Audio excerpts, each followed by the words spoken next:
Assalamualaikum dan salam sejahtera kepada murid-murid yang dikasihi. Tajuk yang akan kita pelajari pada kali ini adalah bab 9, pertempatan di Malaysia. Sebelum kita meneruskan PDPC kita pada hari ini, mari kita sama-sama menonton video yang diberikan.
Created using Powtoon.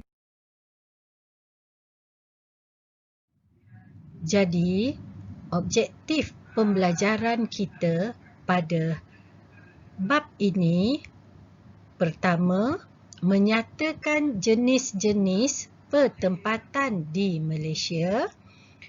Dua, menjelaskan pola-pola pertempatan yang terdapat di Malaysia. Tiga, memberi contoh pola pertempatan di Malaysia. Empat, membezakan fungsi pertempatan bandar dan luar bandar di Malaysia. Bab ini kita bahagikan kepada tiga, iaitu jenis pertempatan di Malaysia. Dua, pola pertempatan di Malaysia.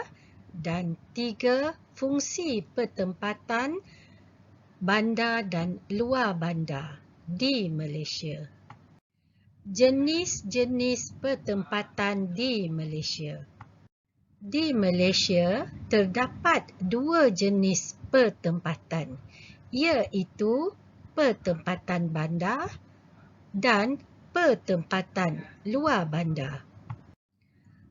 Pertempatan bandar merupakan kawasan pertempatan yang mempunyai jumlah penduduk yang padat.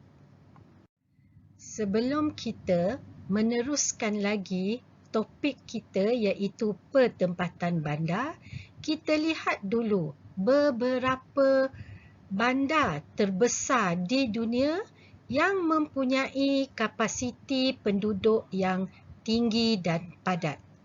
Antaranya adalah Tokyo, Jepun, yang mempunyai penduduk seramai 37,126,000 orang.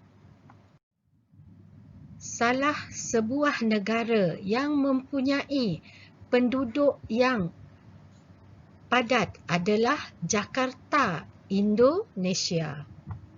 Begitu juga dengan Korea Selatan yang mempunyai jumlah penduduk yang mencecah sehingga 26 juta orang. Selain itu, Delhi, India juga mempunyai kepadatan penduduk yang tinggi di dunia. Salah satu daripada senarai bandar terbesar di dunia adalah Shanghai, China.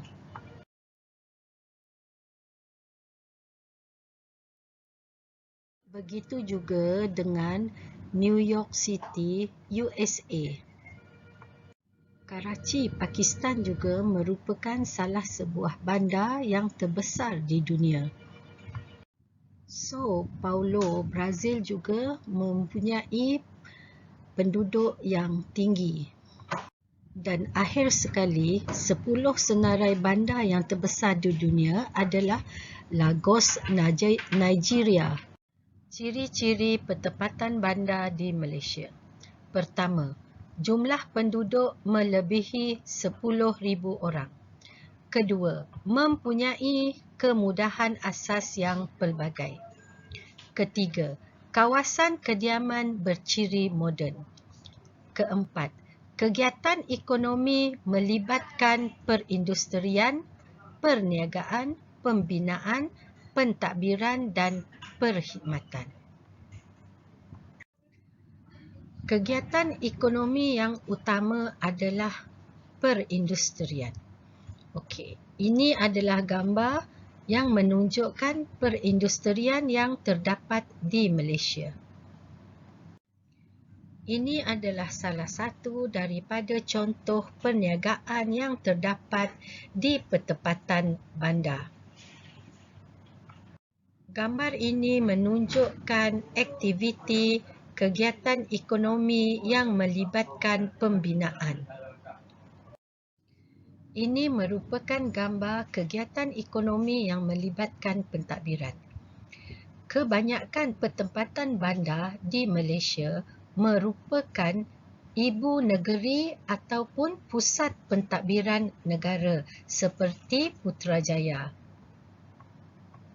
Ini adalah gambar kegiatan ekonomi melibatkan perkhidmatan. Perkhidmatan juga dikenali sebagai sektor ekonomi tertia atau sektor ekonomi peringkat ketiga.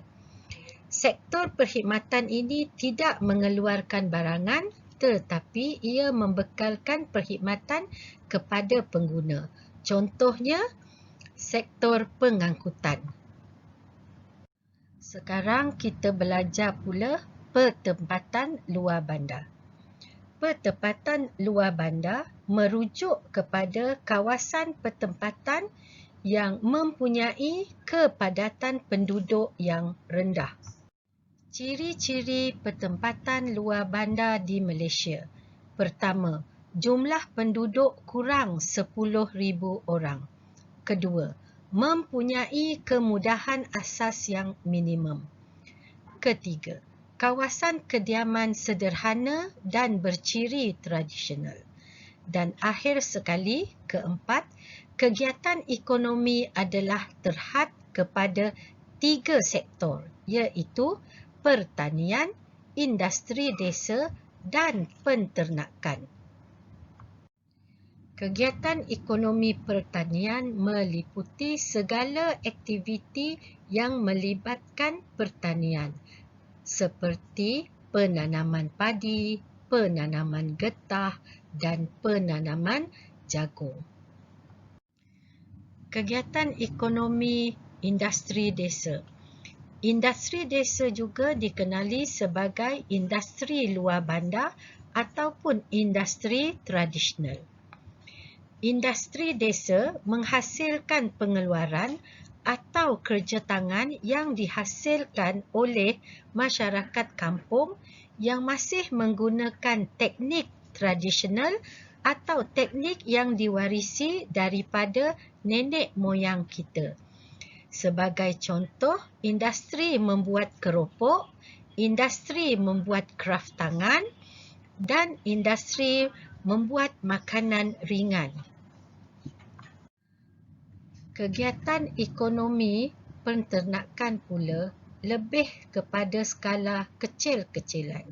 Sebagai contoh, penternakan kambing, penternakan lembu, penternakan ayam dan penternakan itik. Topik kita yang kedua pula adalah pola pertempatan di Malaysia. Pola pertempatan adalah corak atau reka bentuk susunan kawasan kediaman manusia di sesuatu tempat atau kawasan.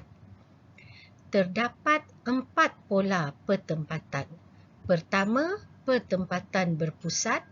Kedua, pertempatan berkelompok. Ketiga, pertempatan berjajar. Dan keempat, pertempatan berselerak. Rajah bagi pola-pola pertempatan.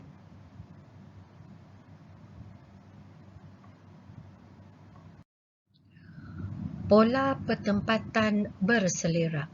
Rumah dibina secara berselerak dan berjauhan antara satu sama lain.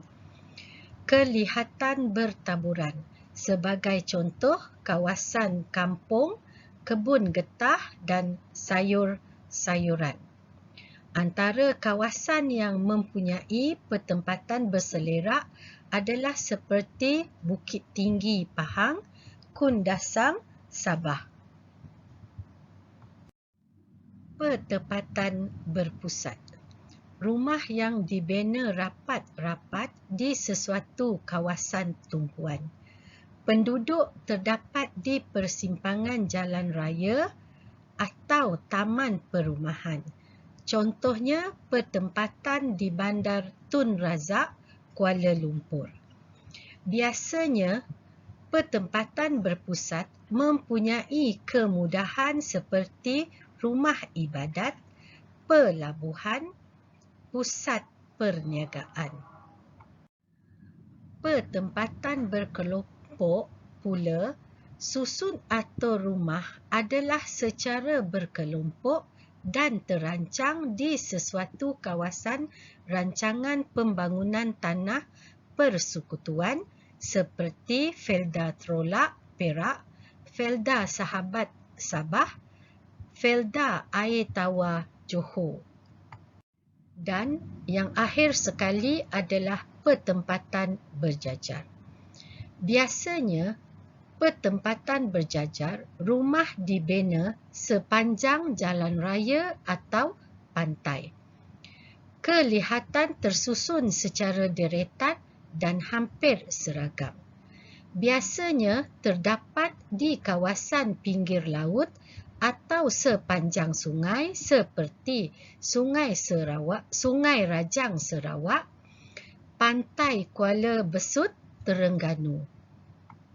Topik kita yang ketiga adalah fungsi pertempatan bandar dan luar bandar. Kawasan pertempatan bandar dan luar bandar mempunyai fungsi tersendiri.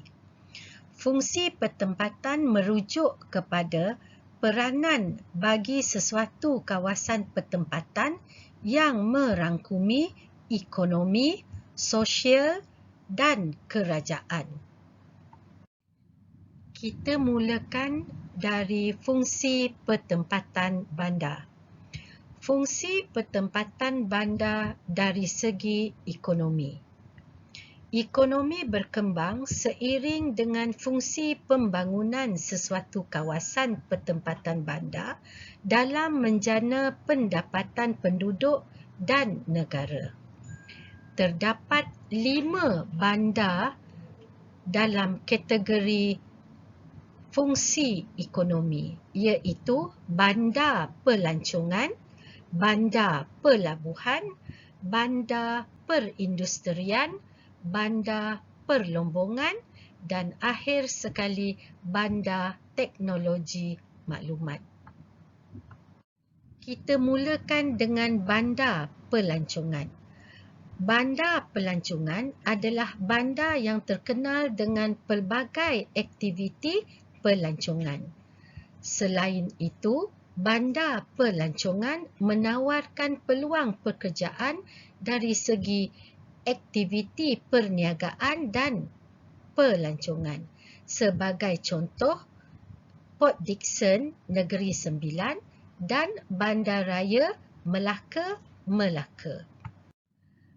Bagi bandar pelabuhan pula, melibatkan urusan import dan ekspor. Penduduk terlibat dalam perkapalan dan penguatkuasaan maritim. Sebagai contoh, Pasir Gudang Johor, Kelang Selangor, Georgetown Pulau Pinang, Bintulu Sarawak, Teluk Sepaga Sabah. Bandar perindustrian mempunyai pelbagai kegiatan industri. Kebanyakan penduduk di kawasan bandar perindustrian bekerja dalam bidang pengeluaran, kejuruteraan dan teknikal. Sebagai contoh, Shah Alam Selangor, Perai Pulau Pinang.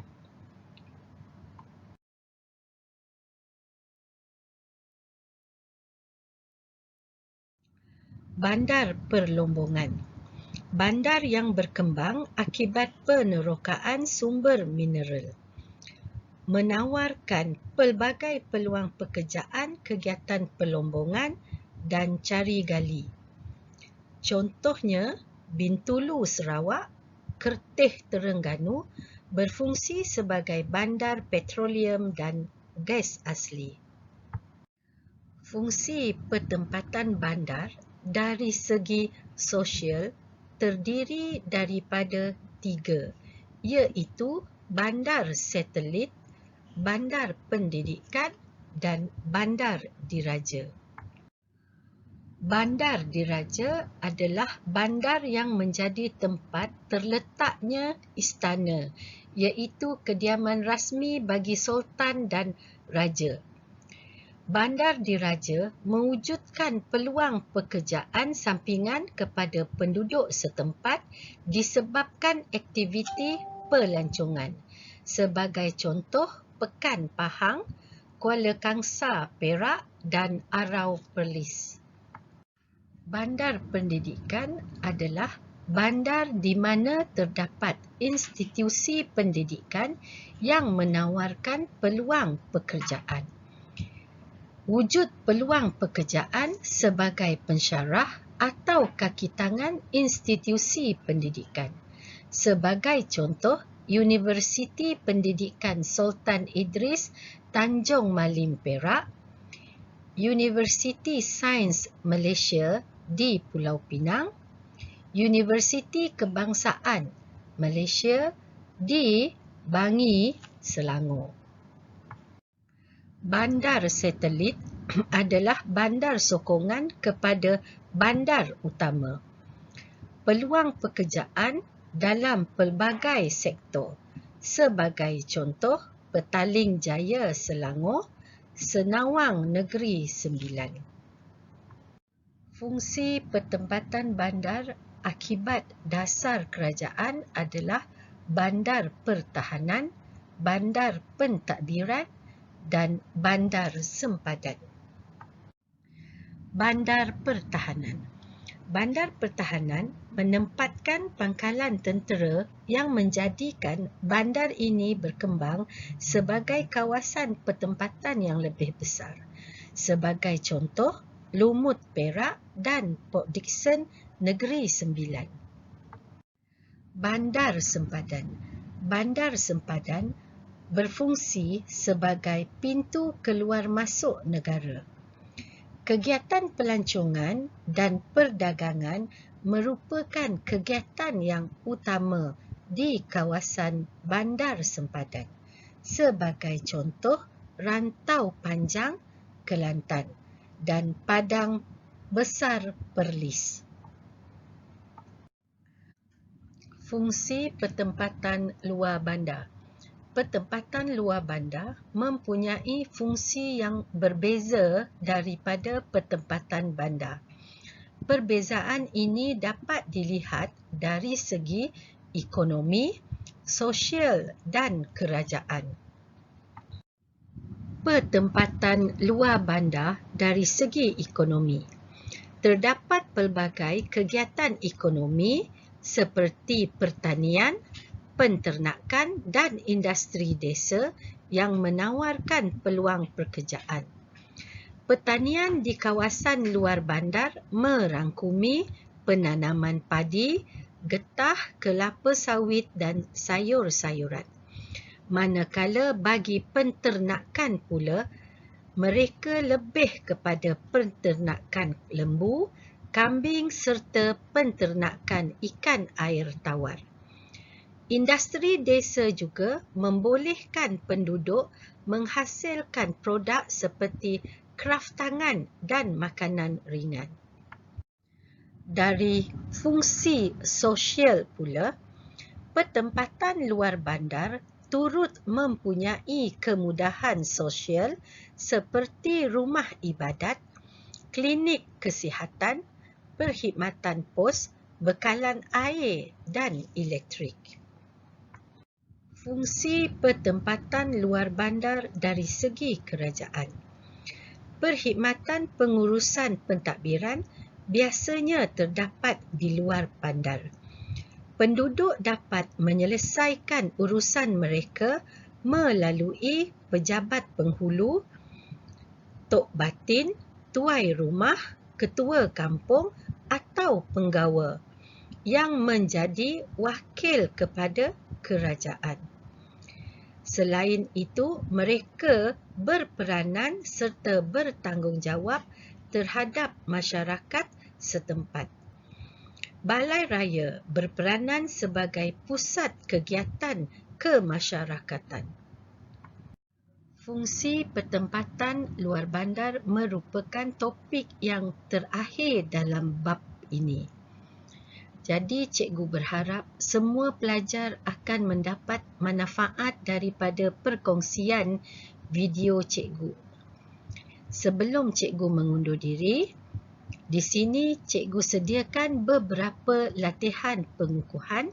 Semoga semua pelajar dapat membuat soalan ini dan menjawabnya dengan berjaya. Sekian, terima kasih. Selamat maju jaya.